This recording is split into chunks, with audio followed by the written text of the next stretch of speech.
ens vam casar, vam dir fins que la mort ens separi. Però d'això fa molts anys. Els temps han canviat molt. Ara vivim en un món modern. D'això de les al·lèrgies no se'n parlava aleshores. Jo sempre m'he considerat un home amb un gran sentit pràctic.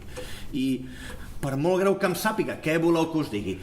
Prefereixo separar-me per prevenir una mort que no morir-me menjant una truita de patates. I mira que les fa bones. I quedar separats ad eternum. Perquè menjar una altra cosa que no sigui truita no s'ho ha plantejat? Jo no puc renunciar a la truita de patates. Què vol que els hi dongui als meus fills per dinar el diumenge quan vinguin? Què vol, que deixin de venir a veure'm?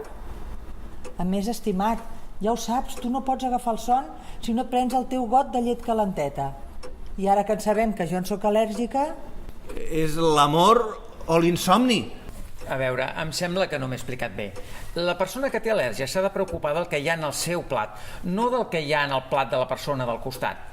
Però aleshores això és la meva fi, perquè jo els toco tots els plats. Què passarà amb les amanides o amb les pomes? Les haurà de venir a buscar el client a la cuina? La meva carrera com a cambrer s'ha acabat. Si és que havia començat. Pot servir el que vulguis, Rufus. Que jo sàpiga, els cambrers normals no van posant el dit a tots els plats per tastar si han quedat bons, oi? Bé, només mai. Jo sí que toco els peixos amb les mans, traient-los de les xarxes per posar-los en sal, conservar-los. Què hauré de fer ara, que sóc al·lèrgic al marisc? Què he de fer? Fer-me pagès? Vendre'm el vaixell i comprar-me un ramat d'ovelles? Jo no sé fer allò de... Jau, colomà, jau! Vostè mateix ho ha dit, capità Horster. Té al·lèrgia al marisc. O sigui, a les gambes, als musclos, les ostres... Els salmons i els bacallans no li donaran cap problema. Jo no m'enfio de tot plegat. No em puc arriscar que un admirador hagi menjat préssec ahir per sopar i quan vingui a portar-me un ram de flors al camerino m'infli la cara tot fent-me un petó. No penso sortir de l'habitació fins al dia del concert. Tot això que diuen no té cap ni peus. Estan tan esverats que no escolten el que els dic. L'únic que han de vigilar és amb el que mengen.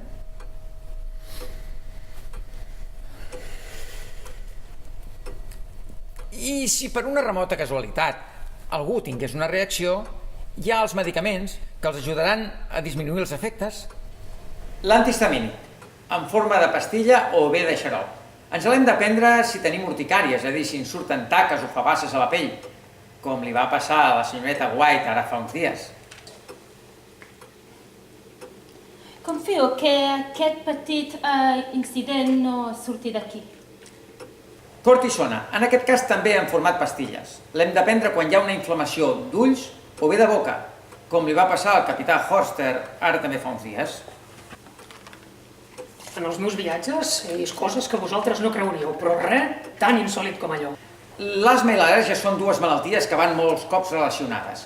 Si l'al·lèrgia el que ens provoca és xiulets al respirar i dificultat, hem de prendre l'aerosol o l'inhalador amb el medicament de la crisi.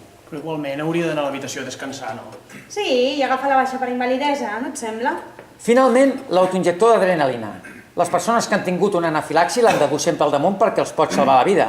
Tot i que si anem en compte amb el que mengem, potser no el necessitarem mai. Em pica tot molt i no puc respirar. Seieu-lo! És el mateix que em va passar l'altra vegada. És una anafilaxi. Però com pot ser si no ha menjat ou? És la ruïna d'aquest hotel. Vaig a trucar a l'ambulància? Sí. No. No? No? Punxis l'autoinjector. Què? L'autoinjector, senyor Gras, se l'ha de punxar. Punxi-li vostè, doctor. Jo no sóc cap doctor. No és com si ho fos. Vostè sap com funciona. Però ho ha de fer ell mateix. Un altre cop potser jo no hi seré i ha de saber com s'utilitza. És molt senzill, senyor Gras. Vinga. No sé com va, no sé com va. Va, jo li dic, és molt senzill. Tregui el tap, que és el son. Amb la mà ben tancada, facis pressió a la part exterior de la cuixa. No puc. Sí pot, senyor Gras, sí Sí pot. pot. Sí pot, senyor Gras. Sí que pot. Puixi-se'l! Vinga. Molt bé, estimat. Veurà com de seguida es comença a trobar millor.